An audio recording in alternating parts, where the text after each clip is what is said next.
की सभी विपक्षी पार्टियों से मैं कहना चाहता हूं, खूब मेहनत कीजिए, खूब रैलियां कीजिए। मैं भी खूब मेहनत और रैलियां करूंगा। पार्टी के हमारे कार्यकर्ता भी रैली और मेहनत कर रहे हैं। लेकिन जो अज्ञानेश कुमार जी का योगदान है बिहार चुनाव में, उससे एनडीए के हक में फैसला तय हो चुका है। एनडीए की जीत पर उन्होंने पहले ही, चुनाव के पहले ही मोहर लगा दी है, सर्टिफिकेट बांट दिया है, जो बात मैं काफी लंबे समय से कहता आ रहा हूं। ये एसआईआर के जरिए क्या खेल किया गया है बिहार में, 2-3 मिनट के अंदर आपको समझाने का प्रयास करूंगा। एसआईआर के जरिए क्या दावा किया गया था? घुसपैठिए आ गए। जितने भी मतदाता सूची में नाम थे, भारतीय जनता पार्टी ने एक भी नाम पे शिकायत नहीं की कि ये घुसपैठिया है या विदेशी है। एक भी नाम पे शिकायत नहीं की। पहली बात। दूसरी बात, जब अभी जो ये voter list, final voter list आई है, जिसके बाद अज्ञानेश कुमार जी के मुंह में ताला लग गया है, उनके मुंह से आवाज नहीं निकल रही है। पता है आपको कितने विदेशी नागरिक मिले पूरे बिहार के अंदर? 315। कितने मिले? 315। और उन 315 विदेशी नागरिकों में ज्यादातर हिंदू हैं, 78 मुसलमान हैं।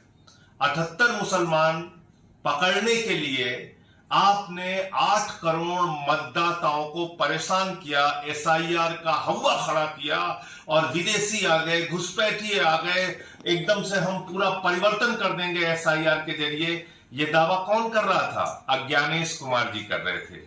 इसलिए उनकी मूर्खता और अज्ञानता पर मुझे हंसी आती है। हालांकि वो बहुत चालाक आदमी है। ये अज्ञानता में वो कुछ नहीं कर रहे थे, वो दरअसल जो कुछ भी कर रहे थे मोदी जी के इशारे पर कर रहे थे, भारतीय जनता पार्टी के कहने पर कर रहे थे। और क्या खेल किया है इस फाइनल लिस्ट में, वो भी आप समझ लीजिए। 5 लाख डुप्लीकेट वोट हैं बिहार में। जो मौजूदा सूची हुई है, जो फाइनल हुई है सूची, उसमें 5 लाख डुप्लीकेट वोट हैं। यानी कि एक मतदाता 2 जगहों पे, ऐसे 5 लाख मतदाता है। एक मतदाता 2 जगहों पे, जिनका एड्रेस सेम है, पता सब कुछ एक जैसा है, नाम एक जैसा है, सब कुछ एक जैसा है, ऐसे 5 लाख मतदाता है। आप सोचिए, कुछ हजार के अंतरों से पूरे हरियाणा का चुनाव बदल गया। कुछ 1-2% वोट के अंतर से दिल्ली का चुनाव बदल गया। तो बिहार में जब 5 लाख वोट वैसे ही भारतीय जनता पार्टी अपने झोली में रख के चल रही है अलग अलग विधानसभाओं में, तो खेल तो हो चुका है। खेल तो सारा खत्म कर दिया इन्होंने। जो कुल मतदाताओं की संख्या थी बिहार में, उससे 80 लाख मतदाता कम हो गए। आप कल्पना कीजिए कितनी बड़ी संख्या में मतदाता वहां पे घटाए गए और कितने डुप्लीकेट मतदाता वहां पे हैं। तो इतने गड़बड़ झाले वाली वोटर लिस्ट से विपक्ष की पार्टियां चाहे जितनी मेहनत कर लें, चाहे जितना प्रचार कर लें, चाहे जितनी रैलियां कर लें और सभाएं कर लें, उन्होंने तो वोट चोरी कर रखी है, घपला और घोटाला कर रखा है। तो चुनाव में जो एसआईआर के जरिए घपला करने का मकसद मुख्य चुनाव आयुक्त अज्ञानेश कुमार जी और नरेंद्र मोदी जी का था, वो बिहार में सफल हो चुका है।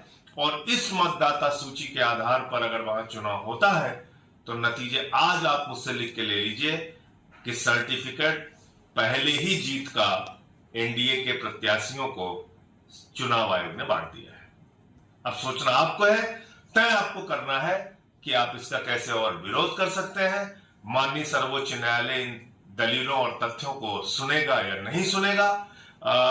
अगर सुनेगा भी तो क्या इन तारीखों को रोकेगा या पुराने मतदाता सूची पे चुनाव करने का आदेश देगा? ये तमाम ऐसे सवाल हैं जो बिहार के चुनाव को लेकर खड़े हो रहे हैं। हाँ, ये जरूर है कि इस प्रकार से लोकतंत्र तो नहीं चलेगा, वोट चोरी जरूर चलेगी। जय हिंद।